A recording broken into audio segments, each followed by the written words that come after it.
സോണ്ട് opening സീനിൽ നമ്മുടെ Boruto Kuttappan അവനാണെങ്കിൽ ആ ജയന്റിനോട് ഫൈറ്റ് ഒക്കെ കഴിഞ്ഞ് അങ്ങനെ ടയർഡായി ഹോസ്പിറ്റലിൽ കിടക്കുകയാണ്. സമയം കഴിയുമ്പോൾ ഇവാബയാൻ ടീം ഇപ്പൊ ബൊറൂട്ടോയെ കാണാൻ അവന്റെ അടുത്തേക്ക് വരും. ഇവാബയാണെങ്കിൽ അവൻ ഇഷ്ടപ്പെട്ട ബർഗർ അതാണെങ്കിൽ ബൊറൂട്ടോയുടെ മുഖത്തിന് നേരെ നീട്ടും. ബൊറൂട്ടോ, ഇത് ഞങ്ങളാണ് ഇവാബെ, നിന്റെ ഫ്രണ്ട്സ്, കണ്ണു തുറക്ക്, നിനക്ക് ഇഷ്ടപ്പെട്ട ബർഗർ ഞങ്ങൾ നിനക്ക് വേണ്ടി കൊണ്ടുവന്നിട്ടുണ്ട്. പക്ഷേ ാണെങ്കിൽ യാതൊരു അനക്കവും ഇല്ല. അവൻ അങ്ങനെ കണ്ണടച്ച് തന്നെ കിടക്കുകയാണ്. അതിന് മെറ്റലി പറയും അവൻ ഓൾറെഡി നന്നായിട്ട് ട്രെയിനിങ് എടുത്തു. മാത്രമല്ല ആ ഒരു ജയന്റ് മാനോട് അവൻ ഫൈറ്റ് ചെയ്ത് ജയന്റിനെ ബൊറൂട്ടോ ഈസി ആയിട്ട് തോൽപ്പിച്ചു.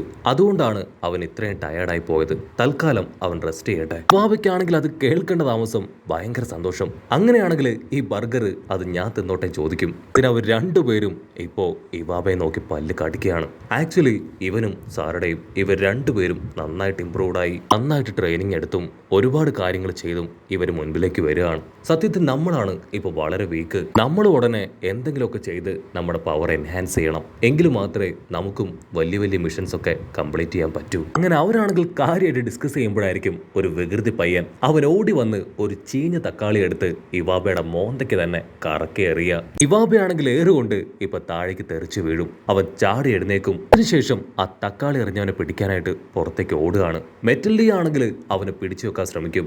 ഉടനെ ഒരു നേഴ്സ് അവിടേക്ക് ഓടി വന്ന് ഇവാബയോട് സോറി പറയും. ഐ എം സോറി, ആക്ച്വലി അവൻ ഇവിടുത്തെ ഒരു പേഷ്യന്റ് ആണ്, വളരെ വികൃതിയാണ്, അവനെ കൺട്രോൾ ചെയ്യാൻ അല്പം ബുദ്ധിമുട്ടാണ്, ദയവ് ചെയ്ത് നിങ്ങൾ പ്രോബ്ലം ഒന്ന് ക്രിയേറ്റ് ചെയ്തെന്ന് പറഞ്ഞ് അവരവിടുന്ന് കടന്നു പോകും. പക്ഷെ ഇവാബയ്ക്കാണെങ്കിൽ അവന്റെ ദേഷ്യം അതടക്കാനായിട്ട് കഴിയില്ല. അവൻ ഫേസ് ഒക്കെ മോപ്പ് ചെയ്ത് നൈസായിട്ട് ആ ചെക്കന്റെ പിന്നാലെ വന്ന് അവൻ അങ്ങനെ ലോക്ക് ചെയ്യും. അവനെ പിടിച്ചു വലിച്ച് അവന്റെ ബെഡിലേക്ക് കൊണ്ടുവരികയാണ്. ഇവാബയുടെ തൊട്ടു പിന്നാലെ അവന്റെ ഫ്രണ്ട്സും അവിടേക്ക് കടന്നു വരും. ഇവാബയാണെങ്കിൽ ദേഷ്യപ്പെട്ട് പറയും മര്യാദയ്ക്ക് ഇവിടെ അടങ്ങിക്കിടക്കണം.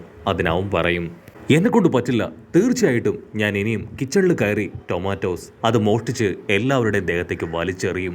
എൻ്റെ ആഗ്രഹം നല്ലൊരു ഷിനോബിയായി മാറാനാണ്. അതിനുവേണ്ടി ഞാൻ ട്രെയിനിങ് എടുക്കുകയാണ്.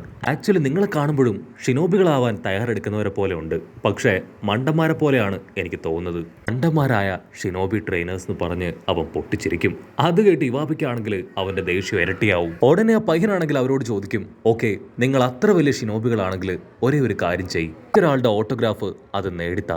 അതിന് നമ്മുടെ ആൾക്കാരാണെങ്കിൽ ഓക്കെ പറയും. അവൻ ഞൊടിയിടയിൽ ഒരു കാർഡ് എടുത്ത് അവരുടെ കയ്യിൽ കൊടുക്കുകയാണ്. അവർ ആ കാർഡ് ക്യാഷിലായിട്ട് വാങ്ങും. പക്ഷെ അതിലുള്ള ആളുടെ ഫോട്ടോ കണ്ട് അവർ ഞെട്ടും. അതിലുള്ള ആൾ മറ്റാരുമല്ല, സാക്ഷാൽ ഒറോച്ചിമാറു. നമ്മുടെ ആൾക്കാരാണെങ്കിൽ ആ കാർഡ് കൊടുത്ത് നൈസായിട്ട് ആ ചെക്കൻ്റെ അടുത്ത് നിന്ന് രക്ഷപ്പെട്ടു പോവാണ്. അല്പസമയം കഴിയുമ്പോൾ വീണ്ടും ആ നേഴ്സ് നമ്മുടെ ആൾക്കാരുടെ അടുത്തേക്ക് വരും. I am really sorry, actually ആ ഒരു പയ്യന് അടുത്ത ദിവസം വളരെ ക്രിട്ടിക്കലായിട്ടുള്ള ഒരു ഓപ്പറേഷൻ നടക്കാൻ പോവാണ്. പക്ഷെ ഇതുവരെ അവൻ അതിനെ ആക്സെപ്റ്റ് ചെയ്തിട്ടില്ല. മാത്രമല്ല അവൻ അടങ്ങിയിരിക്കില്ല. അവൻ ചെയ്ത തെറ്റിന് ഞാൻ മാപ്പ് ചോദിക്കുന്നു എന്ന് പറഞ്ഞ് ആ നേഴ്സ് ആണെങ്കിൽ അവിടുന്ന് കടന്നു പോകും. ഇവാബയ്ക്കാണെങ്കിൽ അത് കേട്ട് ഭയങ്കര വിഷമം. ഇവാബ അവന്റെ ഫ്രണ്ട്സിനോട് പറയും എന്ത് വില കൊടുത്തും ഒറോച്ചിമാറുവിന്റെ ഓട്ടോഗ്രാഫ് അത് ഞാൻ അവന് നേടിക്കൊടുക്കും. അത് കേൾക്കുമ്പോൾ ഡെങ്കിയും മെറ്റലും അവരും ഇപ്പൊ അവനെ സപ്പോർട്ട് ചെയ്യാണ്. അങ്ങനെ അവർ 3 പേരും ചേർന്ന് ഒറോച്ചി അന്വേഷിച്ച് ഓട്ടോഗ്രാഫ് കളക്ട് ചെയ്യാനായി അവന്റെ ഹൈഡൌട്ടിലേക്ക് പോകും. ഇവാബയാണെങ്കിൽ അവരോട് പറയും നമ്മൾ വളരെയധികം കെയർഫുൾ ആയിരിക്കണം. ഒരു കാലത്ത് ഈ ഒറോച്ചിമാറു നമ്മുടെ ഈ ലീഫ് വില്ലേജ് അത് മുഴുവനായിട്ടും നശിപ്പിക്കാൻ ശ്രമിച്ചതാണ്. സോ നമ്മൾ വളരെയധികം ശ്രദ്ധയോടുകൂടെ വേണം അവന്റെ അടുത്തേക്ക് പോകാൻ. അവന്റെ അടുത്തേക്ക് ചെന്ന് കഴിയുമ്പോൾ ഒരുപക്ഷെ നമുക്ക് മെയ്റ്റ്സുകയും കാണാൻ പറ്റിയേക്കാം. ആദ്യം നമുക്ക് ഒറോച്ചിമാറുവിന്റെ ഹൈഡൌട്ട് കണ്ടെത്തണം.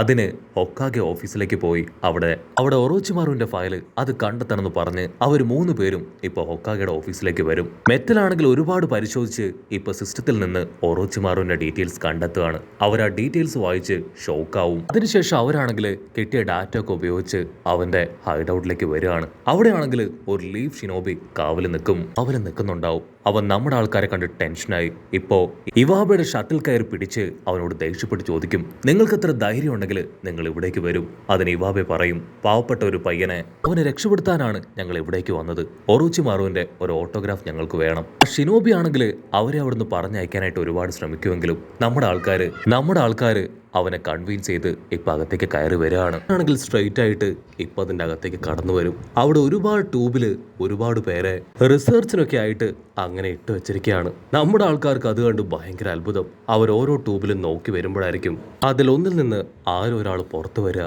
അത് മറ്റാരുമല്ല, സാക്ഷാൽ സുഗട്സു. അവൻ ദേഷ്യപ്പെട്ട് പറയും നിങ്ങളൊക്കെ ആരാ അകത്തേക്ക് വരാൻ, നിങ്ങൾക്ക് ആരാ പെർമിഷൻ തന്നത്? അതിനവര് പറയും ഞങ്ങൾ ലീഫ് ഷിനോബികളാണ്, അത്യാവശ്യമായിട്ട് ഞങ്ങൾക്ക് ഒറോച്ചിമാറുവിനെ ഒന്ന് കാണണം, ഒരല്പ സമയം ആളുടെ ഒപ്പം സ്പെൻഡ് ചെയ്യണം. അവൻ ദേഷ്യപ്പെട്ട് പറയും, ഒരു കാരണവശാലും ഒറോച്ചിമാറുവിനെ ഇപ്പൊ കാണാൻ പറ്റില്ല. എത്രയും വേഗം ഇവിടുന്ന് കടന്നു പോയിട്ടില്ലെങ്കിൽ തീർച്ചയായിട്ടും നിങ്ങളെ ഒരു പാഠം ഞാൻ പഠിപ്പിക്കുന്നു പറഞ്ഞ് അവനാണെങ്കിൽ ഇവാബയെ അറ്റാക്ക് ചെയ്യാനായിട്ട് ശ്രമിക്കും. ഇവാബെ ആണെങ്കിൽ നൈസായിട്ട് ആ അറ്റാക്കിൽ നിന്ന് രക്ഷപ്പെടും. കലി ഇളകിയ മെറ്റല് അവൻ ചാടി വന്ന് സുഗറ്റ്സുവെ അറ്റാക്ക് ചെയ്യുകയാണ്. പക്ഷേ അവൻ വാട്ടറിൽ അങ്ങനെ മെൽറ്റായി ആൾക്കാരുടെ മുൻപിൽ നിന്ന് രക്ഷപ്പെട്ടു പോകും. നമ്മുടെ ആൾക്കാർക്കാണെങ്കിൽ അതെല്ലാം കണ്ട് ഭയങ്കര അത്ഭുതം. അവരാണെങ്കിൽ ചുറ്റും നോക്കും, ഇനി എന്ത് ചെയ്യും, ആരവരെ ഹെൽപ്പ് ചെയ്യുമെന്ന് അറിയാതെ അവരങ്ങനെ നിസ്സഹായരായിട്ട് നിൽക്കും. നമ്മുടെ ആൾക്കാരാണെങ്കിൽ വീണ്ടും മുൻപോട്ടേക്ക് പോകാൻ ശ്രമിക്കുമ്പോഴായിരിക്കും സുഗറ്റ്സു അവരുടെ മുൻപിലേക്ക് ചാടി വരിക. ഇവാബയാണെങ്കിൽ തീർത്തു പറയും, ഇനി ഒന്നും നോക്കാനില്ല, ഫോർമേഷൻ ക്രിയേറ്റ് ചെയ്ത് ഇവനെ ഫൈറ്റ് ചെയ്ത് തോൽപ്പിക്കണം എന്ന് പറഞ്ഞ് അവരാണെങ്കിൽ ഗ്രൂപ്പായി സുഗറ്റ്സുവെ അച്ചറം പൊച്ചറ അറ്റാക്ക് ചെയ്യും. ഫൈറ്റിനൊടുവിൽ ഇവാബ അടുത്തുണ്ടായിരുന്ന ഒരു ഇലക്ട്രിക് ലൈനിലേക്ക് സുഗറ്റ്സുവെ തള്ളിയിടും. അതിലൂടെ കറണ്ട് പാസ്സായി അവനാണെങ്കിൽ വേദനയിൽ നിലവിളിക്കുകയാണ്. നമ്മുടെ ആൾക്കാർക്കാണെങ്കിൽ അത് കണ്ട് ഭയങ്കര സന്തോഷം. അവരങ്ങനെ ഹാപ്പി ആയിട്ട് തുള്ളിച്ചാടുമ്പോൾ ഇവാബയ്ക്ക് അവൻ്റെ സ്റ്റിക്ക് എടുത്ത് അവസാനമായി സുഗറ്റ്സുവിൻ്റെ തലയ്ക്ക് തന്നെ ഒരടി കൊടുക്കണം തോന്നും. അവൻ അടിക്കാനായിട്ട് ക്ലോസ് എത്തേണ്ട താമസം സുഗറ്റ്സു ചാടി വന്ന് അവനെ അടിച്ച് താഴെയിട്ട് മെറ്റലിനെ അവനെ പിടിച്ചു വലിച്ച് മടക്കി ലോക്ക് ചെയ്യും. ഉടനെ ഈ ബഹളമൊക്കെ കേട്ട് ആരോ അവിടേക്ക് കടന്നു വരികയാണ്. സുഗറ്റ്സു ആണെങ്കിൽ അവനെ കണ്ട് പേടിച്ച് മാറി നിൽക്കും. വന്നത് മറ്റാരും അല്ല, സാക്ഷാൽ ഒറോച്ചിമാറു ആണെങ്കിൽ ദേഷ്യപ്പെട്ട് ചോദിക്കും, നിങ്ങളൊക്കെ ആരാ, എന്തിനാ ഇവിടേക്ക് വന്നേ?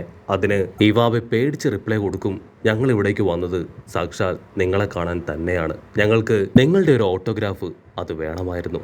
അത് കേട്ട് സുഗറ്റ്സുവും ഒറോച്ചിമാറും അവർ രണ്ടുപേരും ഷോക്കാവും. ഒറോച്ചിമാറു ആണെങ്കിൽ ഒരു സെക്കൻഡ് സുഗറ്റ്സുവെ നോക്കി ഇപ്പൊ അവരോട് ചോദിക്കും, ഇതിനു വേണ്ടിയാണോ നിങ്ങൾ ഇത്രയും പ്രശ്നം ഇവിടെ ക്രിയേറ്റ് ചെയ്തത്? ആക്ച്വലി ഇവിടേക്ക് വരുന്നത് വലിയ അപകടമാണ്. നിങ്ങൾ ലീവ് ഷിനോബികളല്ലേ, എത്രയും വേഗം ഇവിടുന്ന് തിരികെ പോകണം. നിങ്ങൾക്ക് വേണ്ട ഓട്ടോഗ്രാഫ് അത് ഞാൻ തരാമെന്ന് പറഞ്ഞ് അവർക്ക് ഓട്ടോഗ്രാഫിൽ സൈൻ ചെയ്ത് കൊടുക്കുകയാണ്. നമ്മുടെ ആൾക്കാർക്കാണെങ്കിൽ ഭയങ്കര സന്തോഷമാവും. അവരാണെങ്കിൽ ഒറോച്ചിമാർ തിരിഞ്ഞു പോകുന്ന സമയത്ത് മെയ്റ്റ്സിയെ കുറിച്ച് ചോദിക്കും. അതിന് ഒറോച്ചിമാർ പറയും, അവനിപ്പോൾ തീവ്രമായിട്ടുള്ള ട്രീറ്റ്മെൻറ്റ് കൊടുത്തുകൊണ്ടിരിക്കുകയാണ്, പക്ഷെ പേടിക്കേണ്ട ആവശ്യമൊന്നുമില്ല, എത്രയും വേഗം അവൻ പഴയതിലും ബെറ്ററായി തിരികെ എത്തുമെന്ന് പറഞ്ഞ് ആളവിടുന്ന് കടന്നു പോകും. നമ്മുടെ ആൾക്കാർക്കാണെങ്കിൽ എന്തെന്നില്ലാത്ത സന്തോഷം. അവരൊട്ടും തന്നെ സമയം കളയാതെ തിരികെ ഹോസ്പിറ്റലിലേക്ക് എത്തും. അവിടെയാണെങ്കിൽ ആ വികൃതി പയ്യൻ അവൻ എല്ലാവരുടെയും ദേഹത്ത് കച്ചപ്പും ടൊമാറ്റോ ഒക്കെ വലിച്ചെറിഞ്ഞ് ആ ഹോസ്പിറ്റലിൽ തന്നെ തലകീഴായി മറിച്ചിരിക്കുകയാണ്. നമ്മുടെ ആൾക്കാരുടെ ദേഹത്തേക്കും അവൻ ടൊമാറ്റോസ് വലിച്ചെറിയും. ഉടനെ ഇവാബെ അവൻ വാക്ക് കൊടുത്തതുപോലെ ഒറോച്ചിമാറുവിന്റെ ഓട്ടോഗ്രാഫ് അത് അവനെ കാണിച്ചു കൊടുക്കും. അവനാണെങ്കിൽ ഭയങ്കര ഷോക്ക്. ഇവാബയാണെങ്കിൽ അവനോട് പറയും, നമ്മൾ നടക്കില്ല എന്ന് കരുതുന്ന കാര്യങ്ങൾ കുറെ കൂടെ ആത്മവിശ്വാസത്തോടു കൂടെ ഹാർഡ് വർക്കോട് കൂടെ വിശ്വസിച്ച് ചെയ്യുകയാണെങ്കിൽ തീർച്ചയായിട്ടും അത് നടക്കും. സോ നീ നിന്റെ സർജറിക്ക് ഇനിയെങ്കിലും സമ്മതിക്കണം. അവിടുന്ന് അങ്ങനെ സീൻ കട്ട് ചെയ്ത ഇപ്പൊ ബൊറൂട്ടോയെ കാണിക്കും. ബൊറൂട്ടോ ആണെങ്കിൽ പതിയെ കണ്ണു തുറന്ന് ജയന്റുമായിട്ടുണ്ടായിരുന്ന ഫൈറ്റിനെ കുറിച്ച് ഒരു സെക്കൻഡ് ആലോചിക്കും. ഉടനെ കാക്കാഷി അവന്റെ അടുത്തേക്ക് വരികയാണ്. സത്യത്തിൽ ബൊറൂട്ടോ, നീ എന്നെ അത്ഭുതപ്പെടുത്തുകയാണ്. നീ ശരിക്കും നറൂട്ടോയെ പോലെ തന്നെയാണ്. പക്ഷെ ഒരു കാര്യം നീ ഒരിക്കലും മറക്കരുത്, ഇപ്പോൾ ഉപയോഗിക്കുന്ന ഈ സ്പെഷ്യൽ ജിപ്സു അത് ആവശ്യമില്ലാതെ ഒരു ഘട്ടത്തിലും നീ പ്രയോഗിക്കാൻ പാടില്ല എന്ന് പറഞ്ഞ് ആൾ അവിടുന്ന് കടന്നു പോകും. അല്പസമയം കഴിഞ്ഞ് ബൊറൂട്ടോ ഡിസ്ചാർജായി പുറത്തേക്ക് എത്തും. അവനെ കാത്ത് സാറുടെയും ഇപ്പൊ അവിടേക്ക് എത്തുകയാണ്. ബൊറൂട്ടോ ആണെങ്കിൽ ഒരു റിംഗ് അവൾക്ക് കാണിച്ചു കൊടുത്തിട്ട് പറയും, ഇത് എത്രയും വേഗം മിയയുടെ അടുത്തേക്ക് എനിക്ക് എത്തിക്കണം, നീയും എന്നോടൊപ്പം വരണം. അതിനവളും ഓക്കെ പറഞ്ഞ് അവർ രണ്ടുപേരും അവിടുന്ന് കടന്നു പോകും. കട്ട് ചെയ്ത ഇവിടെ കൊനഹമാരും സായും അവർ രണ്ടുപേരും ഇപ്പോഴും ആ ലാബിൽ തന്നെയാണുള്ളത്. ഉടനെ ആ ലാബിലേക്ക് ഡേപ്പാവില്ലം കടന്നു വരും. വിക്ടർ ആണെങ്കിൽ ആ ഒരു പപ്പടിനെ കുറിച്ച് ചോദിക്കും. അതിനവനാണെങ്കിൽ തല താഴ്ത്തി, ഐ എം സോറി, ആ പപ്പടിനെ എനിക്ക് കൊണ്ടുവരാൻ സാധിച്ചില്ല. വിക്ടർ ആണെങ്കിൽ കേൾക്കുമ്പോൾ ഒരല്പം ടെൻസ്ഡ് ആവും. നമുക്ക് എത്രയും വേഗം ഈ എക്സ്പെരിമെന്റ് കംപ്ലീറ്റ് ചെയ്യണം, ഇനി അതിനധികം സമയമില്ല. അത് കേട്ട് കൊനഹമാരു അവൻ സെൻസായോട് പറയും, ഒരു കാരണവശാലും നമ്മൾ ഈ ഒരു എക്സ്പെരിമെന്റ് അത് കംപ്ലീറ്റ് ചെയ്യാൻ സമ്മതിക്കരുത് എന്ന് പറയുന്നതോടു കൂടെ ഈ ഒരു എപ്പിസോഡും അവസാനിക്കുന്നു.